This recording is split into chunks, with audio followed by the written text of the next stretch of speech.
it's my very great privilege. I should get on the Oscars. To introduce Natalie. We have known each other. We've worked out around about 15 years, working on different projects to start with. The highlight for me was when Nat said yes to helping pull our calendar for my Dragon Boat team together for us. And she did this amazing job. The calendar, wearing nothing but cupcakes. We still have a box left.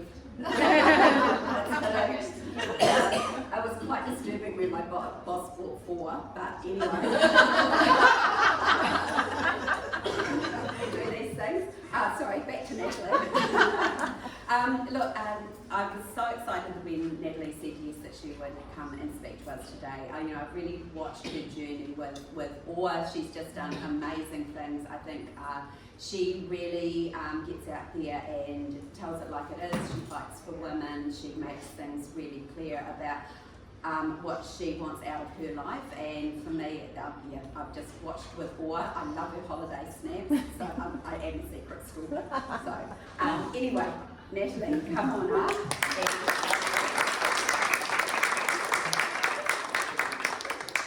What an intro. So I'm going to start with a disclaimer that I put my hand up to talk at a conference in Sydney next week, which is very much outside my comfort zone, and it's about collaboration. So my head is full of collaboration rather than talking about women today. So I have a couple of notes which I'll probably refer to along the way, and also thanks so much Elsa for doing my talk for me last year, because I feel like the money is actually what brought me here. That probably about 5-6 years ago, the word wealth was a dirty word in New Zealand. We equated it with things like private jets and flash cars and greed, largely greed. And at the time, I'm a researcher. I've spent my life building products and businesses, and so I was talking to hundreds of New Zealanders about money. And what I found out is, alongside my money story, each of us has a very unique money story, and these stories are often very much embedded with shame and embarrassment and fear. We heard a lot of stories about people who felt like they had missed an education when it came to money, or that they'd made massive money mistakes that had really held them back, or that they actually, it was this really interesting psychology that you end up almost just avoiding money as a topic, and you'll come up with almost any excuse. And I witnessed this in person a lot of times when I'd talking about money, ask a question, and you'd see literally someone's eyes glaze over and then start talking rapidly about anything they could talk about to physically get out of the conversation. And so what we did in 2018 is launched our retail investing platform, and the goal of that was to really turn those money stories on their head and to change everything about how New Zealanders thought about wealth. So we had a really, really clear North Star, which was to give everyday Kiwi the tools and confidence to live their lives on their terms, which is actually what wealth is about, because we've got all these tropes, but money actually does buy happiness. It buys you freedom. It buys you the freedom to control your choices.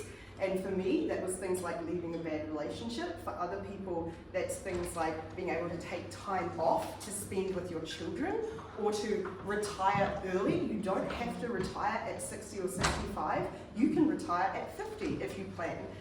So trying to really understand and share this idea that money is something that you control. It's not something that controls you. So over the next 5 years, we built a customer base of almost 200,000 New Zealanders. And what we found with that is you don't do that by just offering affordable access to the US share markets. And I think that's kind of a myth at the moment, that we've had this retail investing revolution and it was all about affordable access and low cost and fees. That's rubbish. What it actually was, we got our first tranche of customers with exactly that. And they are what I'd call the financial elite. They may not have had a lot of money, but they had a lot of money confidence. So they were very happy to jump on. As soon as they had access to buying Apple shares or Amazon shares, they were good to go. But what we found about a year later is that a new group had joined us, and these were first timers who had never invested before. They may have had KiwiSaver, but I take issue somewhat with the KiwiSaver label, because it says Saver is on the tin, and so most people didn't actually realise they were already investors. They'd never actively bought shares themselves. At the time, I think only about 20% of New Zealanders ever had. So this group was terrified. Their perception of investing was Wall Street. It was Wolf of Wall Street. It was these finance tech bros who were yelling buy, sell down the phone. They felt like they didn't belong at all. But what we'd done is given them just enough confidence to back themselves to get started. So I thought I'd start by talking a little bit about what we did to do that, because it sort of leads to the beginning of Powersuit. So what we started doing is to say, how is money represented to us? And as you would know, and as anyone who's ever looked at, even on the news, all those graphs and charts and the Dow this and the whatever that, so much jargon. There was a huge amount of jargon when it came to money. And so we even at the time, there were 3 words for share markets. There was stock exchange, stock market, and share market, all meaning the same thing. Talking about shares and stocks and trading and all this language around it. So we stripped it right back and we created an investing platform that looked much more like a shop, an online shop that we're all used to. Because funnily enough, shopping for shoes is exactly the same as shopping for shares. There is no difference. You can browse, you can watch list, you can do your research and compare different companies. Very much the same, you might compare an iPhone with an Android phone. You can compare an Apple as a company with a company that makes Android phones. It is the same process. So we ripped all that stuff out and we started talking in a language that we all know. The second thing we did was we used to talk about turning the mountain into a molehill. And this idea of investing is a mountain. When you have no financial confidence and much less financial literacy than you deserve, you're looking up and going, oh my goodness, I am going to put my money in this casino that somehow magically either wins or loses, and I have no idea, which is actually not the share markets. The share markets is actually, like I said, the same as buying shoes, that you can do some research and you can invest in a good quality company that you understand. And so we started breaking down investing into a 10-minute a day free course that you could do over 10 days. And one of the reasons for that is at the time, we all thought to learn how to invest was a multi-year ordeal, that you probably had to go get a degree or something. And we wanted to completely transform that mindset. So we created a really simple quiz that you could do on the bus or on the train, that you'd answer a question and learn a little bit over 10 minutes a day for 10 days, and by the end you had everything you needed to make your first investment, which we said should be about $100. Just enough so you feel the pain, so you make a good decision, but so little that if you actually did make a big mistake, I mean, you'd have spent that money learning anyway, which is what a lot of us default to. We'd pay for a course, which definitely you've lost the money at that point. And then the third thing we did, and we actually did this during COVID as well, is we launched Wine and Wealth Wednesdays, which is where my co-founder, who is a beautiful blonde lady, and I sat and drank rosé and talked about money in a way that most people hadn't experienced before, because we were used to men in suits, talking in jargon, and instead we talked about the emotions behind it. We covered off little concepts about money, and we had people talking and messaging and making jokes about it as we were talking. So we completely changed the way we think about money. And that's what led to 200,000 New Zealanders joining Hatch and putting their money to work. And so at the end of that, what we found is, and I think your stats made a lot of sense to me, that there is a massive gender wealth gap, there's a massive gender pay gap, and there is a massive gender education gap when it comes to money. But the tools we put into place actually made a difference, and it meant that a lot of women actually started investing. And we had some very emotional times with our women investors. We had, on the top end, women who would pick up the phone and sing Happy Hatchiversary to themselves when they'd made it to a year, and they'd call us and were like, I, for the first time, feel completely in control of my money by just taking some small actions.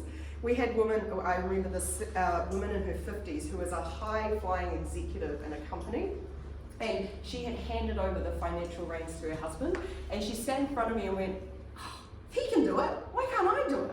And so she had completely transformed how she interacted with her money. We had people who'd lost a partner who had suddenly had to take on that financial responsibility, and we would sit alongside them and talk to them and be human when we had these conversations. So in 2021, we got acquired, which is amazing. We got bought for $40 million by a big company, and that sounds like a really great outcome, and it's celebrated in the media, and it's celebrated by everyone you know who thinks, jackpot, you've hit everything you've worked for, how great. And in the meantime, as my mum, who I invited along today, because I was like, I don't know what I'm talking about, so come along, support me, would attest to, is that I was very devastated. We had built this company because we had this clear mission, and this big company who bought us was amazing, but they had a very different vision for what they wanted out of it. So I was not living my purpose anymore.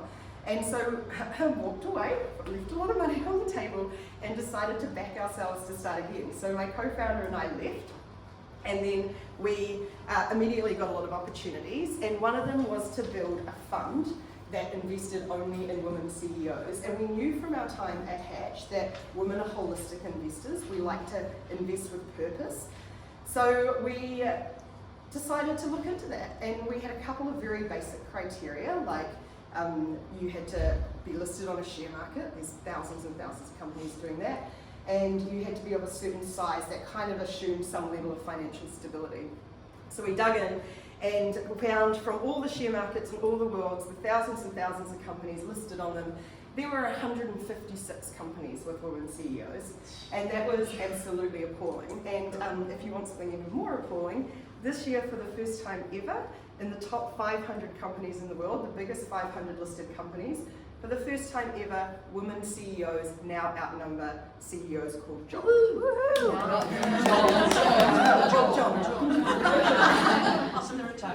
Yeah, so there's like a small number of us in there. So we were really shocked because we'd just gone through this transformation where we actually, at the time we left 5 years into Hatch, 30% of New Zealanders had now bought shares. It's a 50% jump. That's a huge transition that this industry had made. And we looked at the gender leadership gap because we'd just seen these awful stats. And not only had it not changed, it was going backwards. So we're like, great, this is something we can wake up every day for the next 10 years and fight for and make a change. So we started talking to people again and found out very quickly that women didn't want it to change because they said, I do not want to sacrifice my family, I do not want to sacrifice my mental health to navigate a system that wasn't designed for me to get to the top. So we went back to the drawing board and redefined what leadership is. And in our opinion, leadership isn't a role, it is a state of being, and you can be a leader at any level. Also, when you think about young women, we are outnumbering men when it comes to graduating from university. We are not being equipped young enough with the tools and confidence to build our careers on our terms. So you see there's this very similar North Star here, we've just pivoted where we stand. So we set about 6 months of research looking into this gender leadership gap. And so I thought I'd finish with just five myths, and I'll talk about each one, and I might have to check my phone because I sometimes forget things on my feet. And why, and the truth behind them. So the first myth we found is women lack confidence, and I know it's already been talked about a bit today. And can anyone define what confidence is when you see it? Like when you see confidence, how do you know it's confidence? Well, you look confident. You speak loud. You speak fast. You know, you look into people's eyes. Is the confidence? You smile. You look comfortable. You know your stuff. You clearly appear to know yourself. You're credible. Probably know more than Thank you. So I have a saying which is confidence follows bravery. So you've actually got to step out of that zone and be a little bit comfortable being uncomfortable, I guess. I love that, because all of the things you've said are fairly masculine traits. These, like me standing up here comfortably talking, I've had to practice, and I was talking to my mum in the car here being like, I hate this stuff. And so what I think has happened over years of putting myself out there and getting comfortable being uncomfortable is I now manage to present a confident veneer. Do I feel confident? No, just to be clear, no. And what we've done in this world is we've created this definition of confidence that is very, very narrow. It looks like one type of thing. It is talking loudly, it is standing confidently with your shoulders back. It is a set of traits that not all of us display, and that doesn't make us not confident. And I spoke to this incredible woman leader. She was a Pacific Islander, and she went for a job interview and got turned down in favour of someone else because she wasn't confident enough.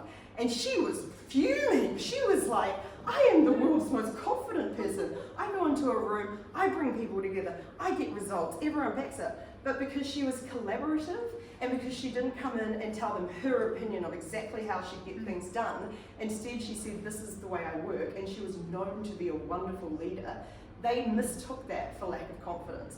So we just did a podcast the other day on how confidence is weaponized against us, because that word is used to make us feel like we are the problem, rather than actually it's a label that's kind of meaningless. Like, tell me, if you're telling me, because I don't know how many people here have been told they're not confident enough, but if you actually take that back a step and say, well, what am I lacking? Is it that I didn't talk loudly enough? Is it that I didn't put my hand up? Because that's not confidence, that's a totally different behaviour. So tell me what that thing is. And what you tend to find in those situations is when you start digging into what those behaviours are, you unravel a lot of unconscious bias. And actually it's that you didn't behave like the man.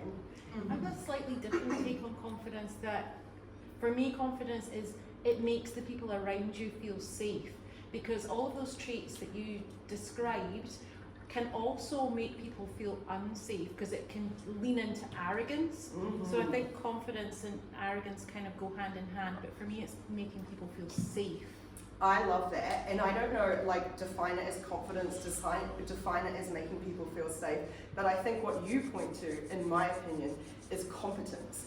And actually that's what we should be looking for, is what are the skills that we need to lead in the world today? Make people feel safe, bring people together, bring out different ideas. We don't care, who cares about confidence? Confidence brings nothing. Competence is what we need to be able to deliver results. So that sort of myth is that women lack confidence. We absolutely don't.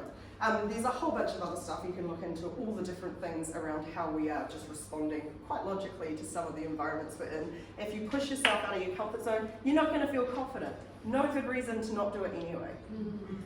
The second myth is that we don't put our hands up. And this is often used, and I know a lot of people here, I presume everyone here works for themselves, is that correct? Yeah. So you've all put your hands up. But which is amazing. And actually what we found as well is that's true of virtually all women. We often get accused of not negotiating for our salaries, and that's one of the reasons for the gender wealth gap. Recent research has found 54% of women negotiate for the salaries versus 44% of men. We do put our hands up. It's just that some of those tactics don't always work as well for us because they're modeled, we again run into unconscious bias. We have that stat, I presume everyone's heard the adage of women don't apply for jobs unless we have 100% of the skills. Yeah, that's been debunked, by the way. That wasn't based on research. That was based on a small study that has well and truly been told is not the case, but we consistently tell ourselves the same story. And it is because sometimes we don't put our hand up. It is because sometimes we don't put ourselves forward. But that's often for different reasons. For example, I know a bunch of Powersuiters. One of them was asked to take on a COO role, and she rang me wanting me to change her mind and said, I'm going to turn it down. And I said, why? And she said, well, I am a 30-something-year-old woman. I'm probably going to have kids in the next couple of years. I also want to carry on with some of my hobbies. I believe in this business so much that I'm not sure if I should take on this role and let me down by doing these things. And I said, great, well, if not you, who's better for the job? And she went, I'll say yes to the job. And I think that's one of the great ways to force yourself to put your hand up, and it's the question we ask everyone all the time now, is if not you, who? But also, just to be very clear, we do not put our hands up, double negative. We do put our hands up. And so when we get told that as a reason for gender wealth gap, gender leadership gap, it is worth us trying to actually stepping in and debunking it.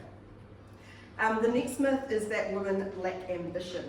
And that's often used when we talk about career breaks and balancing life, and we often are the ones to go pick up children and all that sort of stuff. And what I find really interesting about that is like the confidence thing. There we have one very, very narrow view of what ambition looks like. And my favourite example of this recently, has everyone heard of Canva? Everyone used Canva?